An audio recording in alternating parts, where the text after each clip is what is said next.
Yes. तो बच्चों हम लोग हेडिंग लेते हैं फिर से, शील्डिंग इफेक्ट, SHIELDING, ठीक है। शील्डिंग बोलो इसे, या बच्चों बोलो स्क्रीनिंग, ठीक है, SCREENING, शील्डिंग या बच्चों स्क्रीनिंग इफेक्ट, ठीक है। या फिर मैं बोल सकता हूं एंड, यहाँ पे मैं वर्ड यूज कर रहा हूं एंड इफेक्टिव न्यूक्लियर चार्ज या इफेक्टिव चार्ज। बहुत बार इफेक्टिव चार्ज लिखा मिलेगा और ब्रैकेट में लगा जेड इफेक्टिव। जेड का मतलब बच्चों है आपका इफेक्टिव न्यूक्लियर चार्ज, ठीक है। और इसी को बेटा हम लोग जब सॉल्व करते हैं तो ये रूल आता है जिसको बोलते हैं स्लेटर, SLATER। बस जगह SLATT लिखा है, SLATER, ठीक है, स्लेटर्स रूल। तो ये जो सील्डिंग इफेक्ट है, स्कीनिंग इफेक्ट है, इसके बारे में कल चर्चा मैंने करी थी, आज फिर से बताऊंगा आपको, ठीक है। और इफेक्टिव जो न्यूक्लियर चार्ज है, जेड इफेक्टिव है, इसे हम कैसे निकालेंगे, तो ये निकालने के लिए बच्चों हमारे पास एक रूल आता है बेटा, स्लेटर रूल, ठीक है। इसकी हेल्प से हम लोग क्या करते हैं, चीजों को फाइंड आउट करते हैं, ठीक। तो देखो ध्यान दो, मैं आपको बहुत एक सिंपल तरीके से समझाऊंगा, ठीक है। देखो जैसे बच्चों मान के चलो हमारे पास यहाँ पे एक न्यूक्लियस प्रेजेंट है, ठीक है, ये आपका न्यूक्लियस है जहाँ पे आपके प्रोटॉन्स प्रेजेंट है और आपके न्यूट्रॉन्स प्रेजेंट है। और इस तरीके से कुछ आपके यहाँ पे सेल्स प्रेजेंट हैं, जहाँ पे मैं इलेक्ट्रॉन्स बता देता हूँ बेटा, ये कुछ इस तरीके से इलेक्ट्रॉन्स यहाँ पे प्रेजेंट, ठीक है।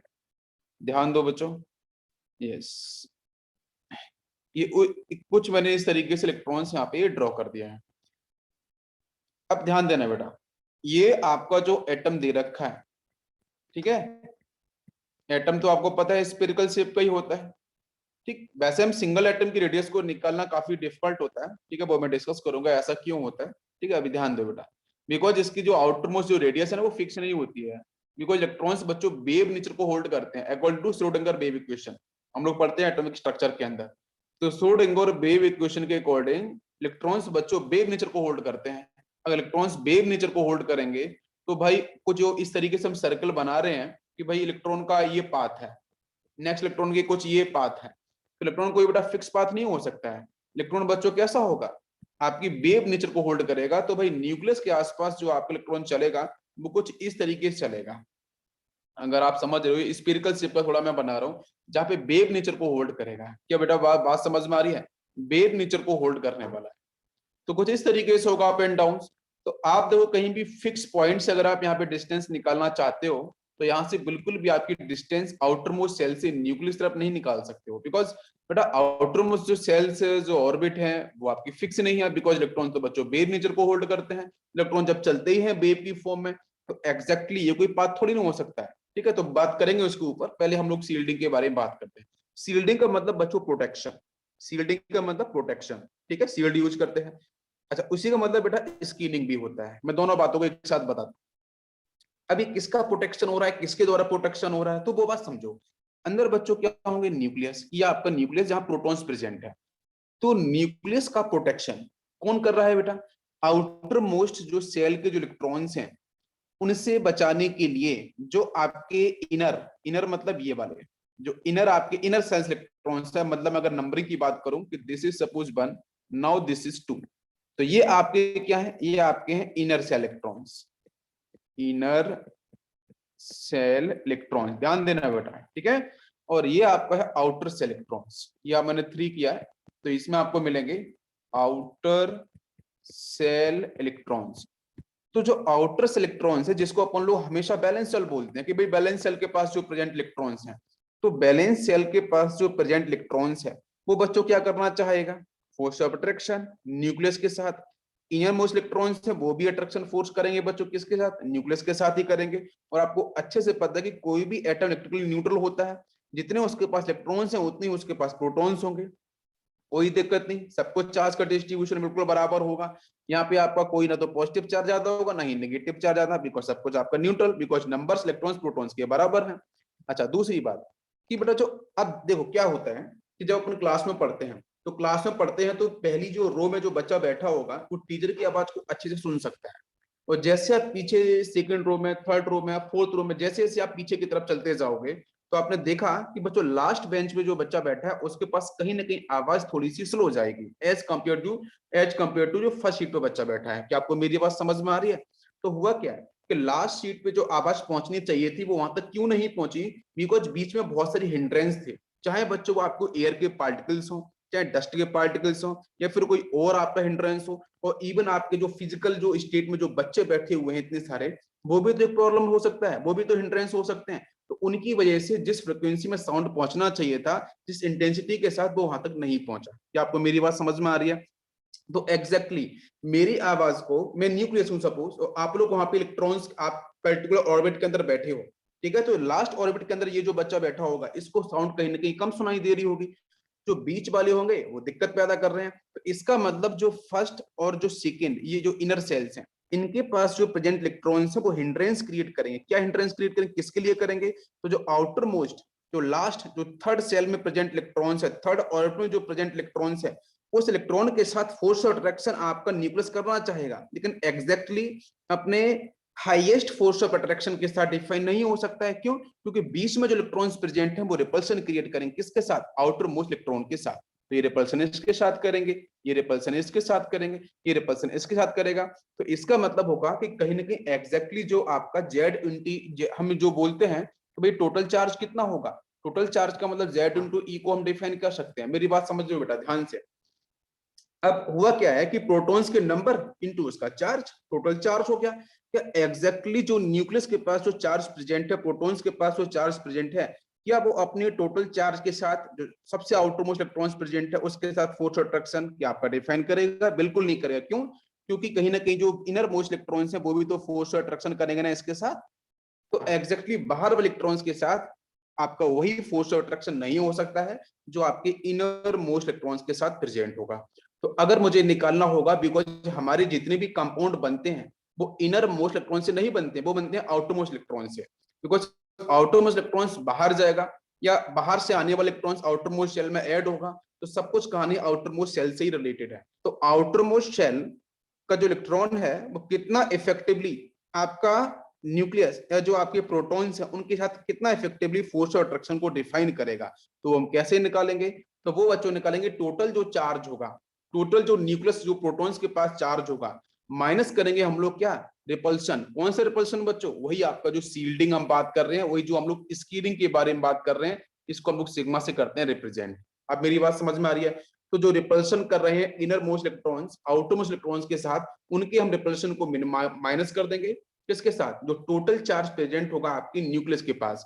तो आपका एग्जैक्टली निकल के आ जाएगा कि कितना इफेक्टिवली ये जो न्यूक्लियस है वो आउटर मोस्ट इलेक्ट्रॉन्स के साथ अपने फोर्स और अट्रैक्शन को डिफाइन कर रहा होगा। अब ये बात समझ में आ रही है? कोई दिक्कत? सभी को बात क्लियर हो गई यहाँ तक? अब देखो समझते हैं बेटा। तो जैसे मान के चलो मैंने यहाँ पे लिया है पोटेशियम, इसका एटॉमिक नंबर में लेता हूँ 19। जरा इससे समझने की कोशिश करते हैं। इसका कॉन्फ़िगरेशन क्या होगा? 1s2 होगा, 2s2 होगा, 2p6 होगा, 3s2 होगा, 3p6 होगा, और आपका 4s1 होगा। ठीक है, ये इलेक्ट्रॉनिक कॉन्फ़िगरेशन होगा। अगर आप बात को ध्यान से समझ रहे हो तो बेटा आपकी यहाँ पे देखो लास्ट शेल कौन सी होगी? ऑब्वियसली बच्चों, तो यहाँ से देखो ये आपकी 4s इज द लास्ट। ये आपके जो है फर्स्ट ऑर्बिट के ये हो जाएंगे, सेकेंड ऑर्बिट के ये होंगे, थर्ड ऑर्बिट के ये होंगे।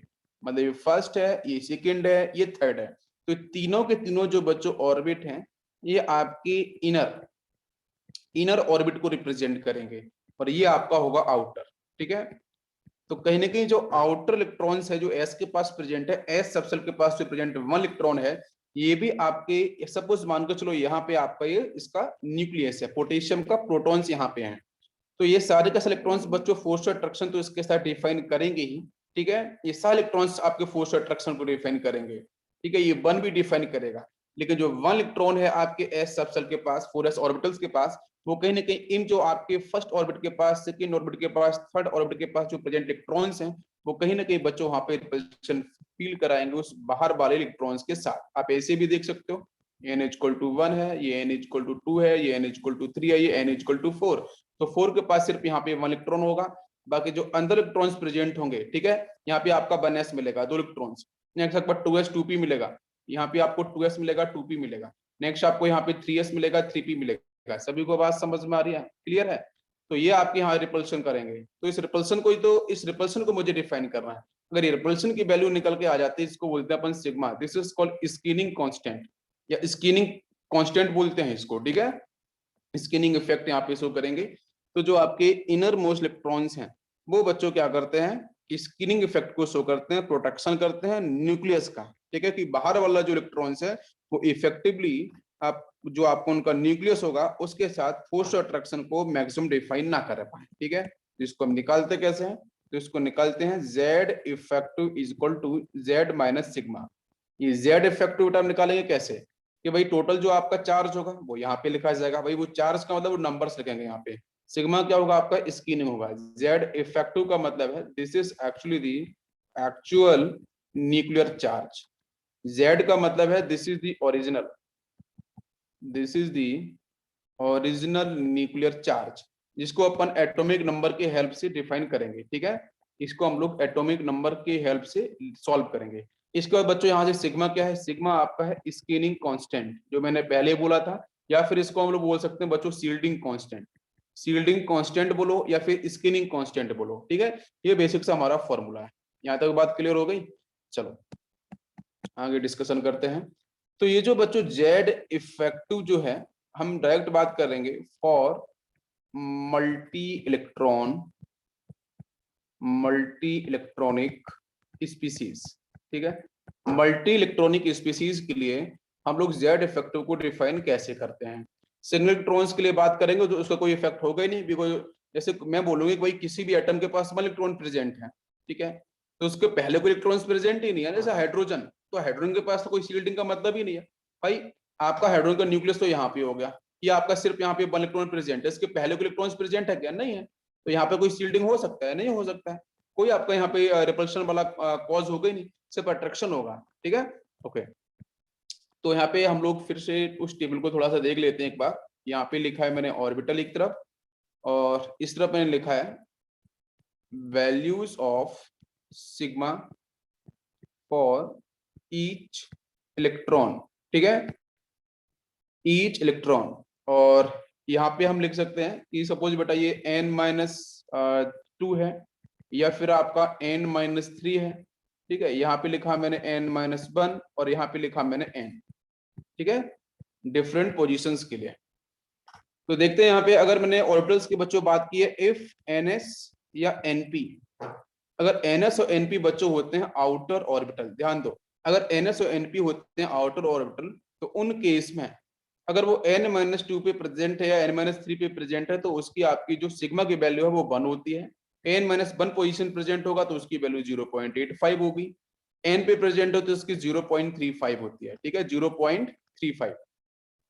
अगर बात करते हैं कि इफ nd या फिर आपका nf अगर ये होते हैं आउटर ऑर्बिटल्स, तो अगर n-2 पोजीशन में प्रेजेंट होंगे तो इनकी वैल्यूज बच्चों सभी की इक्वल होती है। अगर मैं बात करूं लाइक nd या आपका nf, ठीक है, तो ये इलेक्ट्रॉन्स अगर होंगे तो उन केस में इनकी वैल्यू होती है 0.35, लेकिन आपकी अगर nd और nf इलेक्ट्रॉन्स, ठीक है, इसके लिए वैल्यू बच्चों होती है 1, ठीक है, मतलब रिमेनिंग जो बचे हुए हैं, मैं फिर से रिपीट कर रहा हूं कि आपका जो nd और आपका जो nf, n आपका नंबर है, वो आपको पता है प्रिंसिपल क्वांटम नंबर है, पीरियड नंबर है, nd और आपका nf अगर इलेक्ट्रॉन्स प्रेजेंट हैं तो इन हर किसी इंडिविजुअल ईच इलेक्ट्रॉन के लिए जो वैल्यू होगी स्क्रीनिंग की वो 0.35 होगी, ठीक है। और जो 1 होगा वो आपका जो रिमेनिंग nd और nf इलेक्ट्रॉन्स होगा जो रिमेनिंग होंगे इनके अलावा, उन सबकी वैल्यूज कितनी होगी 1, जिसको कल भी मैंने डिस्कस किया था आपको, ठीक है। यहाँ तक समझ में आ गया। ये बेसिक सी टेबल है, ये टेबल आपको ध्यान रखनी पड़ेगी, ठीक है। इस टेबल के बेस पे आपकी कहानी कंप्लीट होगी। एक बार और देख लो, आपको मैंने कल भी जो टेबल बताई थी वो भी आपको एक बार एक्सप्लेन कर देता हूँ, ठीक है। यहाँ पे मैं बात करूंगा इलेक्ट्रॉन्स इन ऑर्बिटल, ठीक है। इधर मैंने लिखा था पर इलेक्ट्रॉन्स इन ऑर्बिटल, वो टेबल एक ही है, वो लिखने का तरीका मेरा अलग अलग है और कुछ भी नहीं, ठीक है। वैल्यूज आपकी वही है एज इट इज। एस की बात करें या पी ऑर्बिटल्स की बात करें, तो इनके लिए मैंने 3 बात करी थी, एक n, एक n-1 और एक आपका अभी जो बोला था n-2 या फिर आपका n-3। इंफिनिटी के लिए 1 होती है, ठीक है, बस ये ध्यान रखो।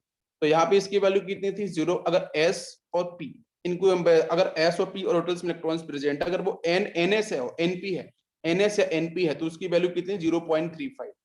n माइनस वन मतलब n माइनस वन एस या n माइनस वन आपका p होगा, तो उस केस में वैल्यू कितनी होगी 0.85 और लास्ट वाली की होती है 1। इसके बाद अगर मैं बात करूं कि डी में प्रेजेंट है या फिर आपके एफ ऑर्बिटल में इलेक्ट्रॉन्स प्रेजेंट है, तो अगर एनडी होगा या एनएफ होगा तो उसकी वैल्यू कितनी होगी 0.35। अगर एन माइनस वन डी होगा या एन माइनस वन एफ होगा तो उसकी वैल्यू होगी 1.00 और लास्ट वालों की भी कितनी होती है 1.00। अब ये बात समझ में आ गई, क्लियर? तो हम इन्हीं वैल्यूज को फॉलो करेंगे और क्वेश्चंस को सॉल्व करेंगे। सभी को बात समझ में आ गई? चलो स्टार्ट करते हैं। कल बेटा एक मैंने क्वेश्चन आपको कराया था लिथियम का, ठीक है? और आप एक रूल आपको ध्यान जरूर रखना है कि जब भी आपको किसी मल्टी इलेक्ट्रॉनिक सिस्टम दे रखा हो तो मल्टी इलेक्ट्रॉनिक सिस्टम के अंदर एक कंफ्यूजन क्रिएट नहीं करना है। क्या कि भाई मल्टी इलेक्ट्रॉनिक सिस्टम के अंदर आपको क्या करना है कि एस और पी एक साथ लिखना है, एस पी को एक साथ, डी को अलग, एफ को अलग। ये मैंने कल आपको बताया था, आपको इस तरीके से अरेंज करना होगा। तो ये बात यहां तक क्लियर हुई? अरे बताइए सब लोग, अरे क्लियर हो गया बेटा? ठीक है, ओके। अब यहाँ पे एक पॉइंट ये भी है कि कुछ बच्चे ऐसा पूछते हैं बहुत बार कि सर एस ऑर्बिटल के साथ शील्डिंग पावर कैसी होती है, पी के साथ कैसी होती है, डी के साथ कैसी होती है। तो चलो उसको भी मैं एक बार एक्सप्लेन कर देता हूँ, फिर एग्जांपल पे चलेंगे और थोड़ा सा इसको डेप्थ में समझ लेते हैं। ध्यान दो, ऑर्बिटल के बेस पे जैसे बच्चों हम लोग बात करते हैं एस ऑर्बिटल, तो एस ऑर्बिटल की जो शील्डिंग होती है वो सबसे ज्यादा होती है। मतलब शील्डिंग पावर मतलब protection power, protection power for the nucleus. मैं एस ऑर्बिटल की शील्डिंग इफेक्ट की बात कर रहा हूँ, ठीक है? शील्डिंग प्रोटेक्शन मतलब न्यूक्लियस सबसे क्लोज कौन होता है? एस होता है, फिर पी होता है, फिर डी होता है, फिर एफ होता है, यही होता है ना। तो एस सबसे क्लोज है न्यूक्लियस के, तो एस के पास जो प्रेजेंट इलेक्ट्रॉन्स होंगे वो ज्यादा सील्ड करेंगे किसको? न्यूक्लियस को बचा के रखेंगे, बाहर वाला इलेक्ट्रॉन्स आराम से बच्चों एंटर ना कर पाए। क्या आपको मेरी बात समझ में आ रही है? क्लियर? अच्छा, ध्यान दो यहाँ पे। तो मैंने बच्चों लिया है सपोज यहाँ पे न्यूक्लियस एस होता है स्फीरिकल शेप का, ध्यान दो एस होता है स्फीरिकल शेप का। यहाँ पे आपका ये न्यूक्लियस है, प्रोटॉन्स है, ये एक इलेक्ट्रॉन बच्चों ये बाहर प्रेजेंट है, ध्यान दे रहा। ये इलेक्ट्रॉन्स आपका बाहर से है, दिस इज टेस्टिंग इलेक्ट्रॉन्स, ये आपका है टेस्टिंग इलेक्ट्रॉन्स, ठीक है? इसके बारे में मुझे जानना है। तो ये जो बेटा इलेक्ट्रॉन इसके साथ फोर्स और अट्रैक्शन को डिफाइन करेगा। लेकिन बेटा यहाँ पे आपका एग्जैक्टली ये आपका एस ऑर्बिटल है। अगर ये एस ऑर्बिटल है तो एस ऑर्बिटल के पास बेटा कितने इलेक्ट्रॉन्स प्रेजेंट होंगे? तो 2 इलेक्ट्रॉन्स प्रेजेंट होंगे। एस बहुत क्लोज होगा, ध्यान दो मैंने बना जरूर ऐसा दिया है, एस बहुत छोटा होता है और बहुत ही क्लोज होगा न्यूक्लियस के। तो बाहर वाले इलेक्ट्रॉन्स को आसानी से बच्चों फोर्स और अट्रैक्शन डिफाइन नहीं करने देंगे। ये आपकी दोनों के दोनों इलेक्ट्रॉन्स किसकी हेल्प से? With the help of repulsion force, उसकी वजह से। समझ में आ रहा है? तो यहाँ पे अगर मैं बोलूं कि इस आउटरमोस्ट इलेक्ट्रॉन के साथ क्या अट्रैक्शन की वैल्यू बच्चों मैक्सिमम होगी? तो बिल्कुल नहीं, ये वैल्यू आपकी मिनिमम होगी। क्यों? क्योंकि एस सबसेल जो होगा बहुत क्लोज होता है न्यूक्लियस के, जिसकी वजह से आउटर मोस्ट इलेक्ट्रॉन जो आपका यहाँ पे डिफाइन किया जा रहा है इंफिनिटी पे, वो आराम से बच्चों अपने फोर्स और अट्रैक्शन को डिफाइन नहीं कर पाएगा इफेक्टिवली। ठीक है? क्यों? क्योंकि जो आपके एनएस के पास जो प्रेजेंट इलेक्ट्रॉन्स हैं वो मैक्सिमम रिपल्सन को शो करेंगे। तो अट्रैक्शन बच्चों कैसा होगा? मिनिमम। आउटरमोस्ट इलेक्ट्रॉन्स का न्यूक्लियस के साथ जो फोर्स ऑफ अट्रैक्शन कैसा होगा? मिनिमम। ध्यान दो मैं रिपीट कर रहा हूं फिर से, समझ में आ रहा है? तो इसका मतलब जो इनर मोस्ट इलेक्ट्रॉन्स, ये attraction is used for, attraction is used for बेटा nucleus and outer most electrons, please ध्यान दो। और बच्चों में यहाँ पे बात कर रहा हूँ सील्डिंग पावर। तो सील्डिंग पावर किसकी? सील्डिंग पावर का मतलब है it is defined for S orbital. जो एस ऑर्बिटल के पास जो प्रेजेंट इलेक्ट्रॉन्स होंगे उनकी सील्डिंग पावर बच्चों कैसी होगी? मैक्सिमम। अगर सील्डिंग पावर बच्चों मैक्सिमम होगी तो अट्रैक्शन वैल्यू ऑब्वियसली क्या हो जाएगी? मिनिमम। अब ये बात समझ में आई? क्लियर हो गया? एक रीजन इसका और होता है, वो ध्यान रखो, एस ऑर्बिटल बहुत छोटा साइज का होता है, स्फीरिकल होता है, कोई डायरेक्शनल नहीं होता है, ठीक है? इस ऑर्बिटल के पास जो इसका डिफ्यूज्ड नेचर है, डिफ्यूज्ड का मतलब जो बिगर साइज है, जो बिखराव है, बिखरा हुआ साइज है, वो ऐसा नहीं होता है जैसे पी के अंदर मिलता है, डी के अंदर मिलता है, एफ के अंदर मिलता है। तो आपके पी डी एफ ये सारे के सारे डिफ्यूज ऑर्बिटल्स होते हैं। एस आपका लेस डिफ्यूज होता है, ठीक है? लेस डिफ्यूज होता है, रेगुलर पैटर्न में होता है, ठीक है? इसका क्लियर स्ट्रक्चर होता है, जिसकी वजह से यहाँ पे जो बाहर वाले इलेक्ट्रॉन्स है वो इफेक्टिवली अपने फोर्स और अट्रैक्शन को डिफाइन नहीं कर सकता है न्यूक्लियस के साथ। ये पूरी बात क्लियर हो गई अच्छे से? चलो यस, इसके बाद हम बात करेंगे नेक्स्ट पॉइंट पे।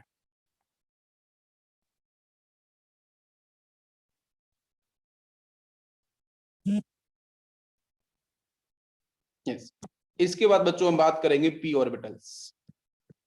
ये सारी वैल्यूज अभी बताऊंगा मेरे भाई, ठीक है, एक बार ये पूरा हो जाने तो, ठीक है। मैं सोचता हूँ चीजें कट ना हो, क्या कर सकते हैं। चलो पी ऑर्बिटल्स की बात करते हैं। तो पी बच्चों को कोई ले सकते हैं, पी में 3, P X, P Y, P Z होता है। मैंने कोई एक ले लिया सपोज, ध्यान दो, ये कुछ इस तरीके से, ये मैंने पी ले लिया, ध्यान दो। इसके पास बच्चों न्यूक्लियस कहाँ पे होता है, इस पॉइंट पे। इधर तो बच्चों इलेक्ट्रॉन्स होते हैं, ये जो लोब दिख रहा है ना इधर, ये पंखुड़ी जो है, इलेक्ट्रॉन्स यहाँ प्रेजेंट होते हैं, और बीच में होता है यहाँ पे आपका न्यूक्लियस, ध्यान देना, ये न्यूक्लियस होता है, ठीक। अब बच्चों मान लो इलेक्ट्रॉन यहाँ पे है, दिस इज टचिंग इलेक्ट्रॉन्स, के आसानी से फोर्स अट्रैक्शन को डिफाइन करेगा, बताइए मुझे। इलेक्ट्रॉन तो बच्चों यहाँ मिलेंगे, आप ध्यान दो, ये क्या आसानी से फोर्स अट्रैक्शन, बिल्कुल सही है, क्योंकि बेटा यहाँ पे इस इलेक्ट्रॉन की ये इजिली फोर्स अट्रैक्शन डिफाइन करेगा as compare to S orbital, S के कंपैरिजन में। क्यों? क्योंकि ये बच्चों होता है मोर डिफ्यूज, ठीक है। मोर डिफ्यूज का मतलब बच्चों होता है बिगर साइज। केमिस्ट्री के लिए हम डिफ्यूज वर्ड यूज करते हैं, डिफ्यूज का मतलब बिखरा हुआ। एक इसकी पंखुड़ी इधर इलेक्ट्रॉन्स की है, एक इधर दिख रही है, तो बीच में खाली जगह मिल रही है, ये खाली स्पेस मिल रहा है, इस स्पेस के थ्रू इलेक्ट्रॉन्स आपका बाहर वाला एंटर कर सकता है, तो ज्यादा फोर्स अट्रैक्शन डिफाइन करेगा as compare to S orbital, समझ में आ रहा है। तो ये मोर डिफ्यूज्ड है, मोर बिखरा हुआ है यहाँ पे, तो इसकी वजह से बेटा यहाँ पे जो सील्डिंग पावर होगी इनर मोस्ट इलेक्ट्रॉन्स की, उनकी बेटा वैल्यू क्या होगी, लेस, क्योंकि और इलेक्ट्रॉन्स बिखरे हुए हैं। अब बात समझ में आ रही है। तो सील्डिंग पावर बच्चों कैसी हो जाएगी आपकी, लेस। मैं स्ट्रक्चर के वजह से बता रहा हूँ, जिसकी वजह से मैं बोल सकता हूँ कि यहाँ पे जो अट्रैक्शन पावर होगी, जो फोर्स ऑफ अट्रैक्शन होगा, वो क्या होगा आपका, more as compare to S orbital. ये बात समझ में आ गई, पी के साथ भी क्लियर हो गया।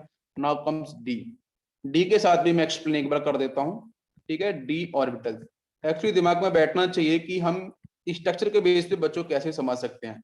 डी की अपन अगर बात करें, प्लीज ध्यान से देखो, डी का मैंने कोई एक ऑर्बिटल ले लिया इस तरीके से, ठीक है, ये डी ऑर्बिटल ले लिया मैंने। अब ध्यान दो बेटा, इलेक्ट्रॉन्स आपका यहाँ पे टेस्ट इलेक्ट्रॉन्स। अब देखो न्यूक्लियस बच्चों पता है कि न्यूक्लियस तो यहीं प्रेजेंट होगा, बाकी यहाँ पे आपके इलेक्ट्रॉन्स प्रेजेंट होंगे, प्लीज ध्यान दो क्लोज में। तो बेटा टेस्ट इलेक्ट्रॉन्स है। अब एक बात और देखिए, जो डी ऑर्बिटल से बच्चों ये भी आपका होता है मोर डिफ्यूज्ड, मोर डिफ्यूज्ड। पी ऑर्बिटल के कंपैरिजन में डी का डिफ्यूजनेस ज्यादा होता है। डिफ्यूज का मतलब बेटा होता है बिखरा हुआ, ठीक है, जहां पे आपके जो लोब्स के बीच में जो डिस्टेंस होती है, ठीक है, जो इंटरलोब्स डिस्टेंस, वो क्या होते हैं यहाँ पे ज्यादा, इसलिए इस इलेक्ट्रॉन को मौका मिलेगा, तो बेटा यहाँ पे फोर्स और अट्रैक्शन को डिफाइन करेगा। तो यहाँ पे जो फोर्स और अट्रैक्शन की वैल्यू होती है वो ज्यादा होती है आपकी किससे, ये बड़ा ज्यादा होती है आपकी एस से भी और पी ऑर्बिटल से भी। अब ये बात समझ में आ गई, क्लियर हो गया सभी को। तो मैं रिजल्ट बेटा क्या बोलूं कि यहाँ पे जो सील्डिंग पावर होगी वो कैसी होगी, लेस। अगर सील्डिंग पावर लेस होगी तो जो फोर्स ऑफ अट्रैक्शन होगा वो क्या होगा, ज्यादा। Shielding power is used for inner electrons and force of attraction is defined for outer electrons, जिसके बारे में हम लोग बात कर रहे हैं। क्लियर हो गया। और इसी तरीके से बच्चों में डिफाइन कर सकता हूँ लास्ट में एफ ऑर्बिटल को लेके। नेक्स्ट में बात कर रहा हूँ एफ ऑर्बिटल। तो एफ ऑर्बिटल का साइज कैसा होता है, तो एफ के अंदर बेटा लोब्स तो आपकी, जैसे तो यहाँ पे न्यूक्लियस है, इसकी लोब्स की बात करें तो एक लोब्स यहाँ पे ही हो गया, ठीक है, 2 1 second and like this is 3, ठीक है। और यहाँ पे आपका कुछ इस तरीके से ये आपका लोब्स है, ध्यान दो, ये आपका यहाँ पे लोब्स है। और ये इधर बेटा आपका ये टेस्ट इलेक्ट्रॉन्स, इलेक्ट्रॉन्स आपके इसके यहाँ प्रेजेंट होंगे, एफ के साथ में बात कर रहा हूँ, न्यूक्लियस आपका यहाँ पे है। तो ये मोर डिफ्यूज्ड होता है। एक्चुअली हम 2D बना रहे हैं, 3D की बात कर रहे हैं, तो यहाँ पे जो डिफ्यूजनेस होती है वो सबसे ज्यादा होती है, मतलब बिखराव इलेक्ट्रॉन्स का, जिसकी वजह से टेस्ट इलेक्ट्रॉन्स बेटा आसानी से फोर्स अट्रैक्शन को डिफाइन करता है। तो यहाँ बोलते हैं कि एफ ऑर्बिटल में आपका जो डिफ्यूजनेस है वो आपका मोस्ट होता है, ठीक है, मोस्ट डिफ्यूज कर सकते हैं, मोस्ट डिफ्यूज्ड इन नेचर, जिसकी वजह से बेटा आराम से मौका मिलता है टेस्ट इलेक्ट्रॉन्स को अपने मैक्सिमम फोर्स ऑफ अट्रैक्शन को डिफाइन करने के लिए, जिसकी वजह से बोल सकते हैं कि डिफ्यूजनेस बच्चों ज्यादा होगा, तो यहाँ पे आपकी जो सील्डिंग पावर होगी वो क्या होगी आपकी, उतनी ही कम होगी। अगर सील्डिंग पावर कम है तो बेटा मैक्सिमम फोर्स ऑफ अट्रैक्शन आपका डिफाइन किया जाएगा। क्या सभी को बात समझ में आ गई, इट इज क्लियर। तो मैं रिजल्टेंट बच्चों बोलूं कि एक्चुअली पेनिट्रेशन इफेक्ट जो होता है, ठीक है, तो पेनिट्रेशन इफेक्ट यहीं से निकलता है, ठीक है, पेनिट्रेशन इफेक्ट। तो पेनिट्रेशन इफेक्ट या फिर आपका पेनिट्रेशन पावर। तो पेनिट्रेशन पावर का मतलब बेटा है अट्रैक्शन, पेनिट्रेशन पावर का बेसिक मतलब क्या है, अट्रैक्शन, ठीक है, यस। तो देखेंगे बच्चों सबसे अधिक पेनिट्रेशन किसका होगा, तो एस, देन आपका पी, देन आपका डी, देन आपका एफ। और इसके ऊपर थ्योरी मैंने 2 दिन पहले ग्रुप पे डाली थी और आपने देखा, किसी बच्चे ने पूछा था, मैंने बताया था, ठीक है। तो बेसिकली अट्रैक्शन बिटवीन इलेक्ट्रॉन्स, जो आउटरमोस्ट इलेक्ट्रॉन्स है, जो आपका बाहर का टेस्ट इलेक्ट्रॉन्स है, ठीक है, तो attraction between electrons and positive जो आपका न्यूक्लियस है, तो एस ऑर्बिटल बच्चों क्या होता है, मोर क्लोजर होता है to the nucleus. S more closer है ना, तो मोर क्लोजर है, तो वहां पे आपको जो आउटरमोस्ट इलेक्ट्रॉन्स है वो ज्यादा मतलब उस एस इलेक्ट्रॉन्स को पेनिट्रेट करना है, उनके रिपल्शन को मिनिमम अगर आपको खत्म करना है, तो मतलब ज्यादा आपको एनर्जी डिफाइन करनी पड़ेगी आउटरमोस्ट इलेक्ट्रॉन्स के लिए, इसलिए एस का पेनिट्रेशन पावर ज्यादा होता है, उससे कम पी, उससे कम डी। एफ तो बच्चों वैसे बड़ा साइज का बिखरा हुआ है, तो आप पेनिट्रेशन की जरूरत ही नहीं पड़ेगी, कोई एनर्जी देने की जरूरत नहीं पड़ेगी, आप आराम से एंटर कर सकते हो। जैसे एक घर के अंदर 10 दरवाजे हैं, आप किसी भी दरवाजे से घुस सकते हो आराम से, आपको दिक्कत नहीं है, ये बंद होगा तो दूसरा का दूसरा तीसरा किसी से आप आराम से एंटर कर सकते हो। किसी घर में सिर्फ एक ही दरवाजा है और वहां पे भी आपके सिपाही खड़े हैं, पुलिस खड़े हैं, तो आप कैसे एंटर कर सकते हो, नहीं कर सकते हो। मेरी बात समझ में आ रही है? तो एस के साथ कुछ यही सीन है।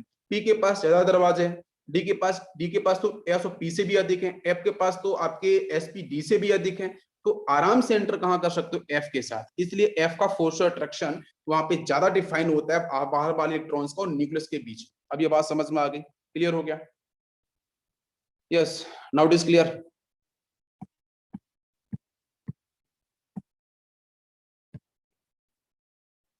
चलो बच्चों, अब अपन बात करते हैं एग्जाम्पल। एग्जाम्पल से बच्चों वैसे इतना मैं डेप्थ में नीट और पीसीएम को है, लेकिन आपको पढ़ा बस में चीजें काफी ज्यादा हैं, ठीक है। लिथियम, इसके बेटा जेड की वैल्यू कितनी है, 3। हम लिथियम से स्टार्ट करते हैं, ठीक है। जेड की वैल्यू कितनी है, 3। हम लोग पहले बात करेंगे मल्टी इलेक्ट्रॉनिक सिस्टम के लिए, बाकी हाइड्रोजन और हीलियम के लिए कुछ ऐसे डिफाइन नहीं होता है, ठीक है। उनकी वैल्यूज बच्चों वो आपके मल्टी इलेक्ट्रॉनिक सिस्टम में नहीं आती है, अभी बता दूंगा मैं। लिथियम से पहले बात करता हूँ, 3। तो इसका इलेक्ट्रॉनिक कन्फिगरेशन क्या होगा, 1s2 होगा, 2s1 होगा। जल्दी से देखो, मतलब बेटा मतलब कुछ यूं होगा कि ये जो बाहर वाला इलेक्ट्रॉन है, देखना प्रीवियस क्वेश्चंस कैसे है, मैं कराऊंगा थोड़ी देर में। ये जो बाहर वाले इलेक्ट्रॉन्स है इसके साथ हमें बात कर रही है, बात समझ में आ रही है? तो इसके पहले बच्चों कौन प्रेजेंट होंगे, 2 इलेक्ट्रॉन्स और प्रेजेंट होंगे, ठीक। तो एग्जैक्टली मुझे क्या निकालना है, सिग्मा पहले निकालना है। भाई फॉर्मूला क्या होता है जेड इफेक्टिव का, Z star is equal to होता है जेड माइनस सिग्मा। जेड तो मुझे पहले से पता है, इसकी जेड की वैल्यू सर 3 होती है, सिग्मा मेरे को निकालना है। सिग्मा बच्चों क्या होता है, सिग्मा इज द स्किनिंग। तो बेटा स्किनिंग कौन करेगा भाई, रुकावट कौन पैदा करेगा, जो आपके अंदर के इलेक्ट्रॉन्स हैं, 2 इलेक्ट्रॉन्स, ये रुकावट पैदा करेंगे इस 1 इलेक्ट्रॉन के लिए। क्या आपको मेरी बात समझ में आ रही है? और हमेशा बच्चों testing is used for only 1 electron, 2 की टेस्टिंग नहीं कर सकते हैं, 1 की टेस्टिंग करेंगे, ठीक है। हाँ, तो यहाँ पे आपका आंसर कैसे निकाला जाएगा, कि आपको मेरी बात समझ में आई? टेस्टिंग के लिए क्या करना है, कौन कौन से इलेक्ट्रॉन बेटा शील्डिंग इफेक्ट के रीड करेंगे, सिर्फ आपके 1s के पास जो प्रेजेंट इलेक्ट्रॉन है शील्डिंग करेंगे, बिकॉज ये इनर इलेक्ट्रॉन्स हैं। तो जल्दी से बताओ यहाँ पे आंसर क्या होना चाहिए। तो बेटा sigma, sigma is equal to क्या होगा, मैंने अभी थोड़ी देर पहले आपको टेबल बताई थी, आपको याद होगा, एनएस। एनएस भाई यहाँ पे क्या मिल रहा है, ये एनएस ही मिल रहा है ना, ध्यान दो। एनएस के पास बच्चों क्या है, 1 इलेक्ट्रॉन। तो 1 इलेक्ट्रॉन बेटा खुद तो रिपल्शन नहीं कर सकते ना, अरे ए इलेक्ट्रॉन खुद तो रिपल्शन नहीं कर सकते ना, वो तो छोड़ दो आप।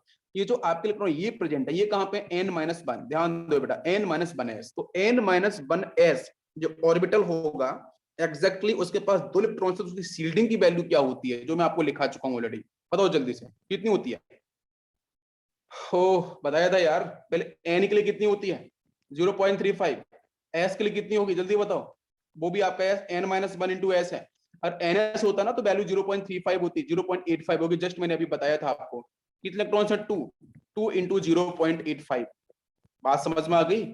और बेटा जो 1 दिख रहा है उसके साथ कुछ है, ये तो 1 तो कुछ नहीं, उसकी बात खत्म हो जाएगी। व्हाट इज द आंसर, ये 1.7 आ जाएगा। अगर मैं जेड स्टार निकालूंगा तो Z star is equal to, बेटा जेड की वैल्यू कितनी है, ऑलरेडी 3 आपको मिल ही रही है, तो 3 माइनस ये 1.7, 3 माइनस 1.7, इसे सॉल्व करेंगे तो यहाँ से आपको आंसर बेटा कितना आएगा, 1.3 समथिंग आंसर निकल के आ जाएगा। क्या सभी को बात क्लियर हुई? तो 1.3 आपका एग्जैक्टली इफेक्टिव न्यूक्लियर चार्ज होगा, जिसके थ्रू बेटा लिथियम के पास जो 3 प्रोटॉन्स होंगे, वो 3 प्रोटॉन्स जो बाहर वाला 2s के पास जो प्रेजेंट 1 इलेक्ट्रॉन है, इसके साथ इतना इतना इफेक्टिवली, सॉरी 1.3 इतना इफेक्टिवली यूनिट चार्ज के साथ क्या करेगा, फोर्स ऑफ अट्रैक्शन को डिफाइन करेगा। अब बात समझ में आ गई, क्लियर हो गया? नेक्स्ट क्वेश्चन लेते हैं, समझो ध्यान से।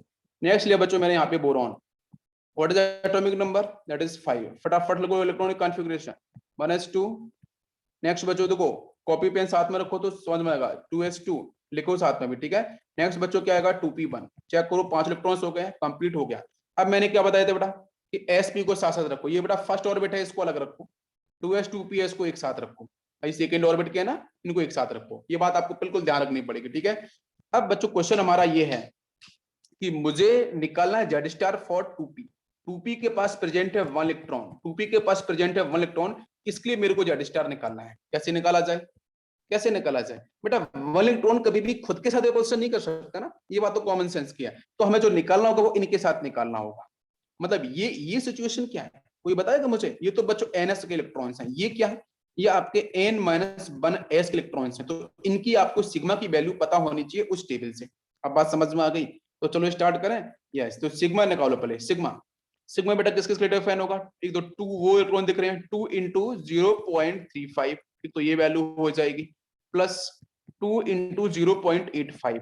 अरे याद करो बेटा, n-1s के लिए 0.85 और जो आपके 2s है ns के लिए आपका 0.35। आप समझ में आ रहा है? कोई कंफ्यूजन तो नहीं है?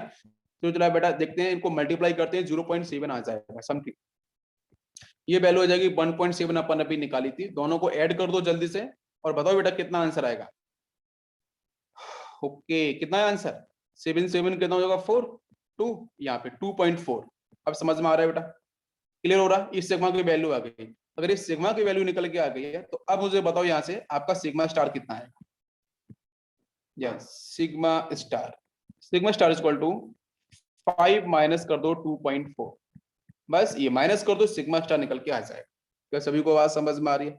ये बार क्लियर करिए बेटा। एनी डाउट किसी बच्चे को? बिल्कुल। अरे सब्ट्रैक्शन है यार, ठीक है। 2.6 ये वैल्यू निकल के आ गई। क्लियर हो गया सभी को? अरे बताओ।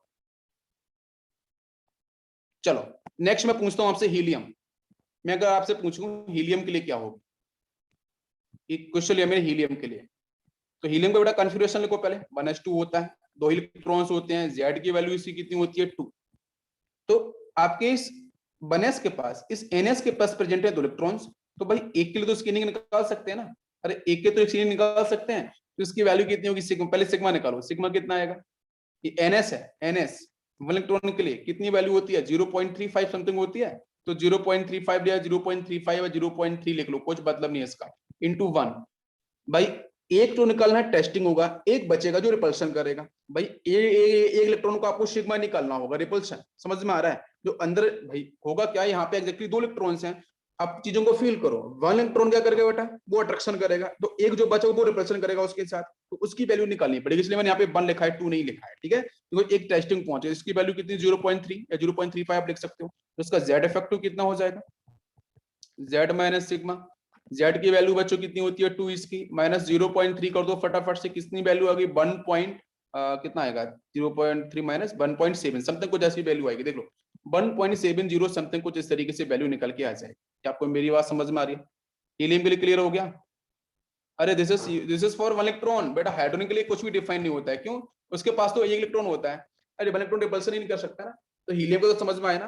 तो 1 इलेक्ट्रॉन सिस्टम के लिए आपको क्लियर हो गया, ये भी समझ में आ गया।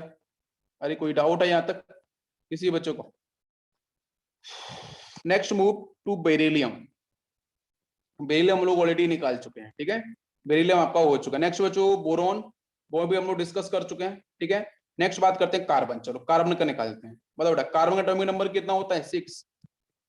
अब आप आंसर निकाल पाओगे? वो टेबल को प्लीज ध्यान रखना, मैंने कल भी आपको बताया, ठीक है? इतना सिंपल तरीके से आपको, बिल्कुल मतलब सिंपल सा कैलकुलेशन है बेटा, चौथी पांचवी छठवीं क्लास का कैलकुलेशन, नथिंग एल्स, ठीक है?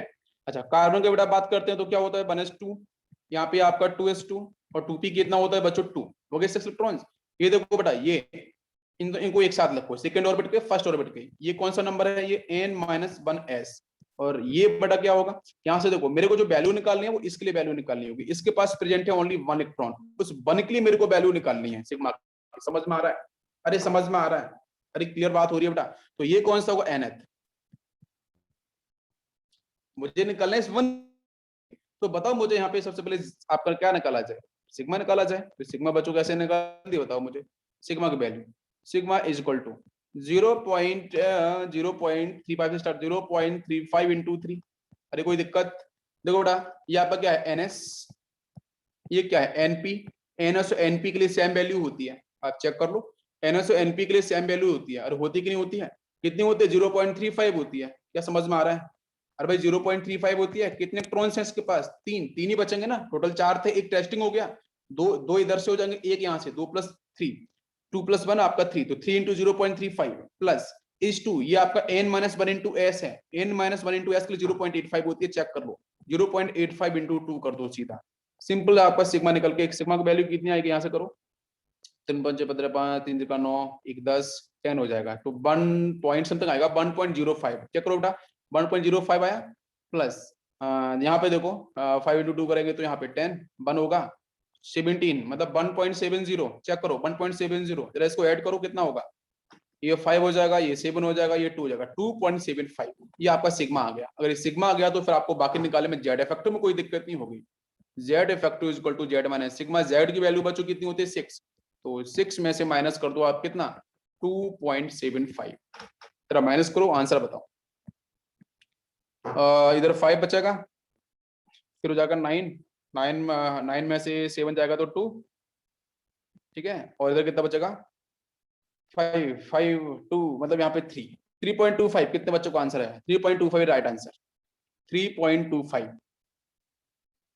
अरे आंसर आया गया 3.25।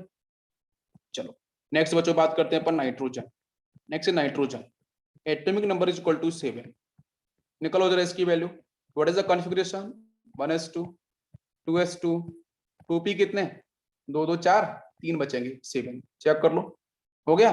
अब निकालो बच्चों जरा इसकी वैल्यू, कितना होगा आपका ये जेड स्टार कितना होगा, इफेक्टिव न्यूक्लियर चार्ज कितना होगा, जेड माइनस सिग्मा, सिग्मा निकालो पहले तो यहाँ से, सिग्मा इज इक्वल टू, मुझे निकालना है इसके लिए, मतलब यहाँ पे बेटा 1 इलेक्ट्रॉन तो आपका बाहर निकाल दो, कितने बचेंगे 2 यहाँ से बचेंगे, 2 यहाँ से 4, मतलब ये सेकंड और बेटा एक साथ लिखो, ये आपका है फर्स्ट और इसको एक साथ बना रहेगा, ये आपका कौन सा होगा, ये होगा आपका NS और आपका यहाँ पे होगा NP, और ये वाला होगा आपका यहाँ से n-1 इंटू एस, ठीक है, वैल्यूज ध्यान रखना पड़ेगा, तो कितने होंगे इधर चेक करो, 2 इधर से 2 इधर से 4, तो NS और NP में कितने होंगे 4, और 4 इंटू 0.35 होता है NS और NP की सिग्मा की वैल्यू, प्लस करेंगे यहाँ पे कितने हैं n-1 इंटू एस, इसकी वैल्यू होती है आपकी 0.85, तो 2 इंटू 0.85, इसको ऐड करो कितना है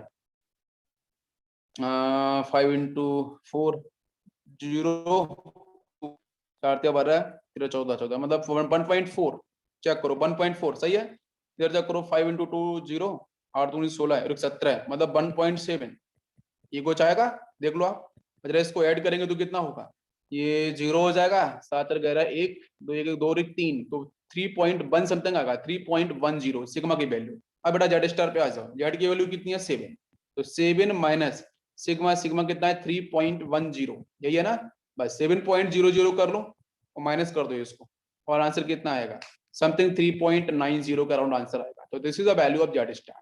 अरे कितने लोगों को आंसर आएगा,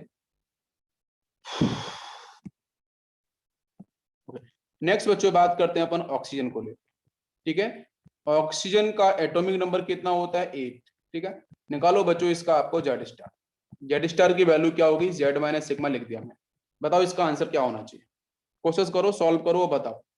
नेक्स्ट क्वेश्चन है फ्लोरीन का, एटॉमिक नंबर इज 9, निकालो इसका बेटा जेड स्टार, ठीक है, अरे निकालो भाई जल्दी जल्दी निकालो, क्वेश्चन सॉल्व करो, एटलीस्ट इन दोनों को सॉल्व करो अभी, ठीक है, मैं चेक करता हूं आफ्टर 15 सेकेंड, 15 सेकेंड आपके पास टाइम है, जल्दी से इस वैल्यूज को निकालो। यस बच्चों,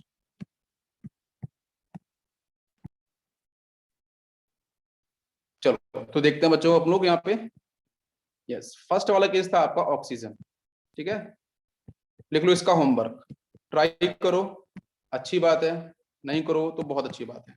नेक्स्ट बच्चों हम लोग बात करेंगे डी ब्लॉक, एस ब्लॉक के आंसर आप कर पाओगे, ठीक है, एस ब्लॉक के जो भी एलिमेंट्स हैं उनके आंसर आप कर पाओगे अब आराम से, प्लस बच्चों पी ब्लॉक के जो एलिमेंट्स हैं उनके भी आप आंसर बिल्कुल कर पाओगे, ठीक है, लेकिन इसके बाद जो बच्चों बचे हैं D block and F block, तो डी ब्लॉक और एफ ब्लॉक के कुछ मैं एग्जांपल्स आपको डिस्कस करने वाला हूं, ठीक है, डी ब्लॉक और एफ ब्लॉक, फिर कराऊंगा प्रीवियस क्वेश्चंस कैसे आपके जेईई एडवांस के अंदर पूछे गए हैं, ठीक है, आपको बिलीव नहीं है तो मैं बताता हूँ जेईई एडवांस के अंदर, ठीक है, कौन कौन से क्वेश्चन पूछे गए हैं, आपको सॉल्व नहीं करना है तो आपको शायद अच्छा नहीं है बात। Z is equal to 21, scandium लिया बेटा, स्कैंडियम का एटॉमिक नंबर कितना है 21, निकालो इसके लिए क्या वैल्यू होगी, तो निकालते हैं बेटा, पहले कॉन्फ़िगरेशन 1s2 2s2 पूरा लिखना पड़ेगा कन्फिग्रेशन, नॉट नोबल गैस की हेल्प से। नेक्स्ट आपका 3s2, यहाँ पे इलेक्ट्रॉन्स आपको होने चाहिए ना, वो सब पता होने चाहिए। 3p कितना 6, 3d कितना आता है इसमें 3d 1 और 4s कितना आता है 2। चेक कर लो बेटा, क्या सभी को मेरी बात समझ में आ रही है, कोई कंफ्यूजन? अरे 3d 1 ही तो होता है यहाँ पे, ठीक। चलो सबसे पहले बच्चों क्या करते हैं, चीजों को हम एक साथ लिखते हैं, है ना, एक साथ लिख देते हैं। तो ध्यान दो, ये जो लास्ट वाला है ना, ये क्या कर रहे हो बेटा, दिस इज nth, ये nth हो जाएगा ना, n इक्वल टू 4 सबसे बड़ी वैल्यू है। फिर बच्चों देखो यहाँ से 3 वाले ये हैं, मतलब ये वाली वैल्यू कौन सी होगी, n माइनस 1, एक कम हो गया ना, ठीक है। कितने इलेक्ट्रॉन्स हैं, 6 to 8 प्लस 1 9 इलेक्ट्रॉन्स यहाँ पे हैं। यहाँ पे बात करते हैं, यहाँ पे आपका सिर्फ एक इलेक्ट्रॉन लिया जाएगा, बिकॉज एक टेस्टिंग होगा, सिर्फ 1। तो आपके nth के पास कितना है 1 इलेक्ट्रॉन, n माइनस 1th के पास कितने 9 इलेक्ट्रॉन्स। और यहाँ पे आ जाओ, ये वैल्यू बच्चों कौन सी, n माइनस 2th, ठीक है। इसके पास कितने इलेक्ट्रॉन्स प्रेजेंट है, 6 और 4 10 इलेक्ट्रॉन्स। नंबर लिख लिया। चलो अब सिग्मा निकालना बहुत आसान है, वैल्यूज आपको पता ही है। तो सिग्मा इज इक्वल टू क्या होगा, 1 into 0.35 हो गया 1 इलेक्ट्रॉन के लिए, प्लस फिर 9 आएंगे, है ना, n माइनस 1 में 9 into 0.85, ठीक। अरे समझ लो भाई एक साथ, 9 into 0.85 प्लस फिर हम बात करेंगे इसके लिए, यहाँ पे कितने 10, तो ये 10 into कितना हो जाएगा 1। अरे भाई n minus 2, n minus 3, n minus 4, n minus 5, n minus 6, सबके लिए आपकी वैल्यू कितनी होती है, आपकी 1। बस इसको सॉल्व करो, जल्दी से बताओ कितनी वैल्यू आएगी। यहाँ से सिग्मा जाएगा, फिर आपका आ जाएगा यहाँ से जेड स्टार। तो जेड स्टार इक्वल टू होगा Z minus sigma. What is Z, Z is actually 21, minus कर दो सिग्मा और बताओ आंसर कितना आएगा। सिंपल कैलकुलेशन कर लो यार। अरे कॉन्सेप्ट को समझ में आया कि नहीं आया, बताइए बच्चों, कॉन्सेप्ट क्लियर हुआ सभी का? Yes, any doubt? अरे कॉन्सेप्ट क्लियर हुआ?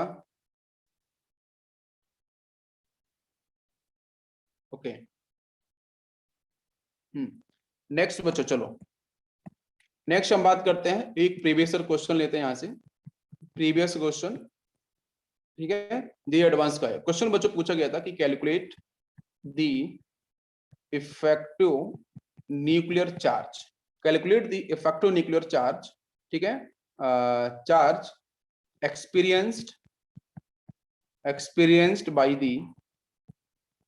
by the 3p electrons, experienced by the 3p electrons in potassium atom, in potassium atom, ठीक है। ये आपका क्वेश्चन था, एक मैं फिर से रिपीट कर देता हूं, प्लीज ध्यान से सुन लो क्वेश्चन। क्वेश्चन में कि calculate the effective nuclear charge, ठीक है, एक्सपीरियंस्ड बाय, ठीक है, द 3p इलेक्ट्रॉन्स, ठीक है, 3p electrons in potassium atom, potassium atom के अंदर जो 3p इलेक्ट्रॉन्स हैं उसके द्वारा जो एक्सपीरियंस्ड किया गया जो इफेक्टिव न्यूक्लियर चार्ज है उसकी वैल्यू आपको बतानी है। समझ में आ गया? निकलना है जेड स्टार, ठीक है, जेड माइनस सिग्मा, ठीक है, जेड माइनस सिग्मा निकालो बच्चों जल्दी से, प्रीवियस क्वेश्चन हो जाएगा। तो देखो बेटा, सबसे पहले देखो पोटेशियम का एक्चुअली में एटॉमिक नंबर कितना होता है 19, सभी को पता है ना, पोटेशियम कितना होता है 90 एटॉमिक नंबर। इसकी बात करते हैं तो ये 1s2 होता है, 2s2 होगा, 2p6 होगा, 3s2 होगा, 3p6 होगा और लास्ट में 4s1 होगा, ठीक है। क्वेश्चन बच्चों क्या पूछा है, 3p, 3p कहाँ पे दिख रहा है, मेरे को ये दिख रहा है, अब बात समझ में आ रही है, 3p आपको यहाँ पे दिख रहा है, तो मतलब उसने पूछा ही है 3p इलेक्ट्रॉन्स के लिए, तो इसके बाद वाले इलेक्ट्रॉन्स के लिए वैल्यू क्या हो जाएगी 0 ऑटोमेटिक, भाई उनका कोई लेना देना नहीं है, क्यों, उसने 3p को लेके पूछा है, स्पेसिफाइड किया है कि 3p के पास जो प्रेजेंट इलेक्ट्रॉन्स हैं उनके द्वारा जो फोर्स ऑफ अट्रैक्शन होगा विद द न्यूक्लियस, ठीक है, वो कितना होगा, वो उसने पूछा है। तो मतलब 4s की तो बात करी नहीं उसने, तो 4s को छोड़ दो, तो मतलब जो हाई इलेक्ट्रॉन्स होते हैं उनकी वैल्यू छोड़ दी जाती है अगर क्वेश्चन में लोअर के बारे में उसने पूछा गया है। तो 4s आपका 0, तो इसके लिए सिग्मा क्या मानना है आपको, sigma is equal to 0, because उनकी बात ही नहीं करी है, खत्म कहानी। ये बात समझ में आ गई, एनी डाउट? तो अब 3p को बेटा अब ध्यान दो, ये 3s और 3p इनको क्या मानना है nth। इसके बाद यहाँ पे आ जाओ, ये आपको दे रखा है एस और पी, एक्स पी हम एक साथ, ये सेकंड ऑर्बिट के हैं, सेकंड ऑर्बिट के यहाँ पे दिख रहे हैं, मतलब यहाँ पे लिखता हूँ n-1 और यहाँ पे देखेंगे तो आपका हो जाएगा ये n-2, n इक्वल टू 3 है ना यहाँ पे, तो n-2h हो जाएगा। इसके पास हाँ चलो वैल्यू निकालें, n-2h की वैल्यू कितनी होती है 1, n-1 के लिए आपकी n-1s n-1p इनकी वैल्यू कितनी होती है 0.85 सिग्मा, और यहाँ कितने होंगे, इसकी वैल्यू होगी 0.35, यही होती है। अरे समझ में आ रहा है सभी को, यहाँ तक बात क्लियर? ओके, अब इसके बाद हमें निकालना है यहाँ से कि सिग्मा की वैल्यू क्या है।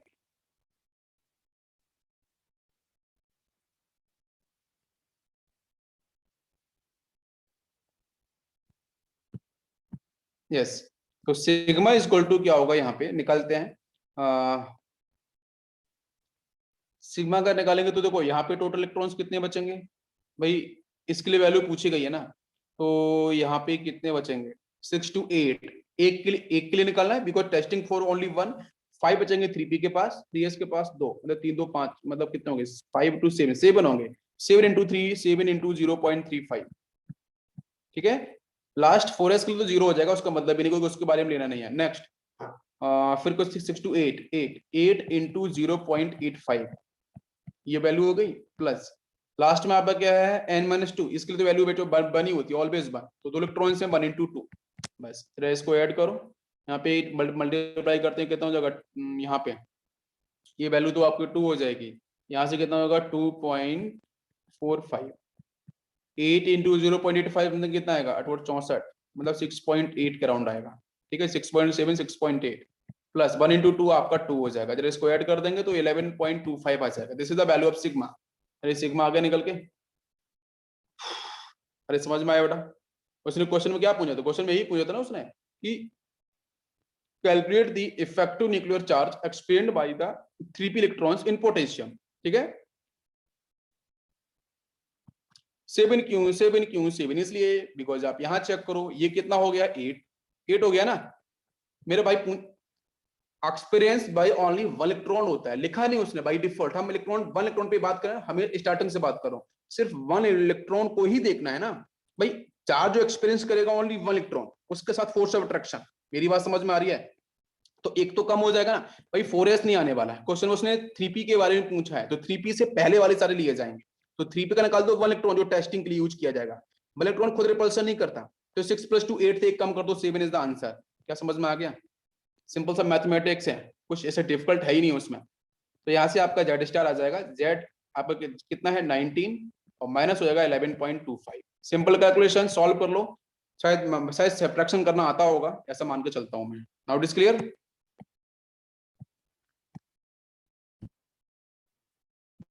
चलो गुड, ओके नेक्स्ट क्वेश्चन लेता है। नेक्स्ट बड़ा क्वेश्चन है प्रीवियस ईयर का है, ठीक है, बताना calculate the skinning constant, skinning constant का मतलब बड़ा सिग्मा इन जिंक, इन जिंक, ठीक है। और जहां पे उसने पूछा ए ऑप्शन देखो उसने पूरा फर्स्ट क्वेश्चन करके, for a 4s electron, for a 4s electron, B उसने बोला है फॉर ए 3d इलेक्ट्रॉन, ध्यान दो बेटा 3d इलेक्ट्रॉन के लिए उसने पूछा है सिग्मा की वैल्यू, और उसने पूछा है 4s के लिए, क्या आंसर होगा बताओ जल्दी से, जल्दी बताओ क्या आंसर होना चाहिए। तो बेटा सबसे पहले इसका इलेक्ट्रॉनिक कॉन्फ़िगरेशन, Z के जिंक सबसे लास्ट एलिमेंट है, 30 एटॉमिक नंबर होता है, सभी को पता है, अब अच्छे से याद होगा। कॉन्फ़िगरेशन 1s2 पूरा लिखना पड़ेगा, 2s2, 2p6, 3s2, 3s2, 3p6, 4s2, 3d पूरा भरा हुआ होता है 10 कंप्लीट। ये हो गया बेटा इसका जिंक का इलेक्ट्रॉनिक कॉन्फ़िगरेशन, कोई कंफ्यूजन नहीं। अब ध्यान दो बेटा, यहाँ से क्या है 3d, ये आपको क्या दे रखा है 4s, यहाँ से 3s 3p, यहाँ से 2s 2p, और लास्ट में आपका 1s। तो क्या करो इसको एक साथ पेयर करके लिख लो, तो पहले 1s2 लिख दिया, 2s2 2p6 एक साथ लिख लो, ठीक है। फिर बच्चों 3s2 3p6 3p6 3d10 एक साथ, एक ही ऑर्बिट के है ना, और सबसे लास्ट में लिख दो आप 4s2, हो गया। चलो ये बात तो समझ में आ गई, बहुत सिंपल तरीके से लिखा मैंने। अब बच्चों उसने पूछा क्या है, पूछा उसने 4s और 3d को लिख दो, पहले 4s को लेके निकालो, 4s मतलब ये रहा, ये देखो 4s है, इसको लेके निकालना है, निकालो। तो भाई n इक्वल टू सबसे बड़ी वैल्यू कौन सी है 4, तो ये आपका nth हो गया, मेरी बात समझ में आ रही है, दिस इज nth, ये n हो जाएगा, ये सारी की सारी वैल्यूज होंगी n-1 वाली, ये वैल्यू कौन सी होंगी, ये n-2 वाली होंगी, और ये वैल्यू होगी आपकी n-3 वाली होगी। क्या सभी वैल्यू आपको पता है? अरे भाई n-3 की वैल्यू कितनी 1 होती है सिग्मा, n-2 की वैल्यू 1 होती है, n-1 की वैल्यू 0.85 होती है, ठीक है, और लास्ट में एन जो एन है आपका 4s, उसके लिए आपकी वैल्यू कितनी होगी, वो आपकी 0.35 होती है। अब बात समझ में आ गई, तो सिंपल सा कैलकुलेशन है, आंसर आया होगा, सिंपल सा कैलकुलेशन आपने करना है। देखो क्या होगा इसमें, थोड़ा sigma is equal to, check करो सभी लोग, यही सॉल्व किया होगा 1/2, ठीक है भाई, एक इलेक्ट्रॉन के लिए चेक करना है ना, तो एक ही बचेगा ना 1/2। अरे बच्चों बात समझ में आ रही है, आप यहाँ से स्टार्टिंग से स्टार्ट कर सकते हो भाई, एनएस के पास यहाँ पे n-3 के पास कितना है, 2 इलेक्ट्रॉन्स, तो 2 इंटू n-3 के लिए जेड की वैल्यू कितनी होती है 1, तो 2 इंटू 1 हो जाएगा प्लस। नेक्स्ट देखो 6 इंटू 6 प्लस 2 8 n-2 के लिए बताओ, n-2s n-2p इसकी वैल्यू कितनी होती है, बनी होती है, तो 1 इंटू 8 कर दो सीधा, प्लस फिर यहाँ पे आ जाओ, ये वैल्यू क्या है, n-1 है, n-1s n-1p n-1d, इसकी वैल्यू कितनी होती है 0.85। टोटल इलेक्ट्रॉन्स कितने हैं, 10 और 6 16, 16 प्लस 2 18, 18 इंटू कितना 0.85। कितना सिंपल है भाई, इससे आसान और क्या हो सकता है। लास्ट बच्चों आपका बचा बचा सिर्फ 1 इलेक्ट्रॉन, भाई एक की टेस्टिंग करना है अपन को, एक की टेस्टिंग तो एक बचेगा, तो 1 इंटू कितना 0.35। किसी को समझ में नहीं आया तो बता दीजिए एक बार, सिंपल सा लॉजिक था बेटा, 2 यहाँ पे हो जाएगा प्लस 8 हो जाएगा प्लस ये कितना होगा, ये 18 रहा 18 18 18 मतलब ये 15.3 समथिंग आएगा, चेक करो, प्लस 0.35, मेरा सबको ऐड तो करो बेटा, कितना आंसर आएगा 25.65। ये जो वैल्यू आ रही है सिग्मा की, ठीक है, फॉर दी 4s इलेक्ट्रॉन्स, ये बात समझ में आ गई, और 4s के लिए क्लियर हो गया, कोई कंफ्यूजन। अब 3D के लिए निकालना है,